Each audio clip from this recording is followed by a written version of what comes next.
So the third step is the isolation of bacteria from plant tissue. तो इसमें जो हम लोग मेथड यूज करते हैं that is the streak plate method. That is it is a dilution technique जिसके जरिए से हम बैक्टीरिया की जो कॉलोनी है उसको हम लोग आइसोलेट कर लेते हैं. So इसमें क्या होता है कि हम लोगों ने लूप को स्टीरिलाइज करना है फ्लेम के जरिए से और फिर हम लोगों ने इसको कूल होने देना है. फिर हम लोगों ने जो एगर प्लेट कल्चर है उधर से हम लोगों ने एक कॉलोनी ले ली है और उसको फिर हम लोगों ने फर्स्ट फॉर्टन के ऊपर सेपरेट कर देना है. फिर हम लोगों ने वही लूप को दोबारा फ्लेम करना है और उसको कूल होने देना है और फिर हम लोगों ने स्ट्रीक को एक्सटेंड कर देना है second quarter of the plate तक. फिर हम लोगों ने वही सेम प्रोसीजर करना है कि मीन्स हम लोगों ने लूप को फ्लेम करना है उसको कूल होने देना है और फिर बाद में हम लोगों ने स्ट्रीक को एक्सटेंड कर देना है to the centre fourth of the plate.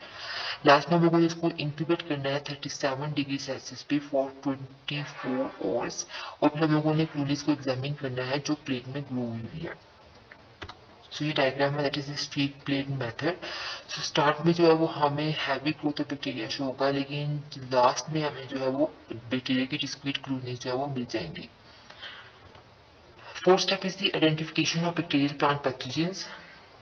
सो इसको हम लोग जो है वो मोर्फोलॉजी की बेस पे भी कर लेते हैं और ग्राम स्टेनिंग की बेस पे भी कर सकते हैं, ग्राम रिएक्शन की बेस पे भी कर सकते हैं. सो मोर्फोलॉजी में इसकी शेप आ जाती है, उसकी फ्लैजिला आ जाता है. शेप में ये कॉकस, बैसिलस और स्पाइरलम. मींस कॉकस ये स्फेरिकल होते हैं, बैसिलस ये रॉड शेप होते हैं और स्पाइरलम ये क्वाइल शेप होते हैं. और इसकी फ्लैजिला जो है इसकी भी डिफरेंट टाइप्स होती हैं. So first is the monotrichous. Means इसमें एक फ्लैजिलम होता है. Second is lophotrichous. इसके एक एंड पे दो या दो से ज्यादा फ्लैजिलम जो है वो अटैच होते हैं. Third is amphitrichous. इसके दोनों एंड्स पे जो है वो एक या एक से ज्यादा फ्लैजिला जो है वो अटैच होता है. And last is the peritrichous. इसमें बैक्टीरिया में मतलब इसकी तमाम साइड्स में जो है वो फ्लैजिला होता है. Next is the gram reaction.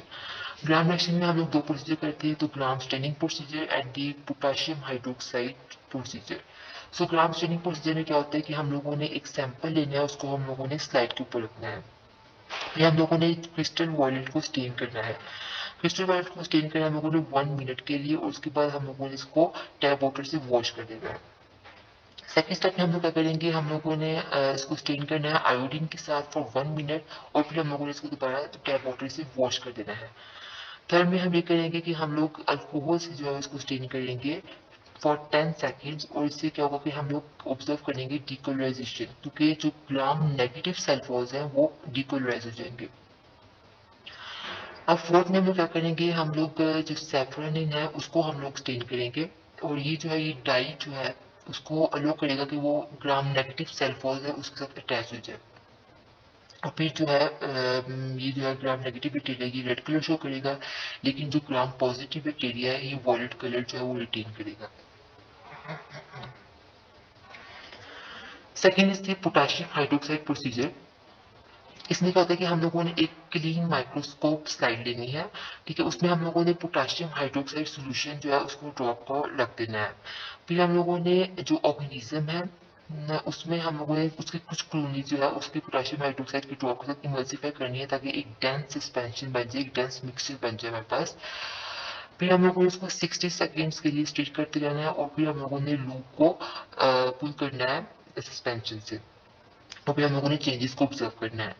अब जो ग्राम नेगेटिव बैक्टीरिया है ये क्या करेगा, ये थिक स्ट्रिंगी और लॉन्ग स्ट्रैंड जो है वो ये शो करेगा विद इन फर्स्ट 30 सेकेंड्स से. इसमें शो हो रहा है कि ये लॉन्ग स्ट्रैंड थिक और स्ट्रिंगी जो है वो शो कर रहा है, क्योंकि जो ग्राम पॉजिटिव बैक्टीरिया है उसमें स्ट्रिंगिंग जो है उसका इफेक्ट जो है वो एब्सेंस होगा.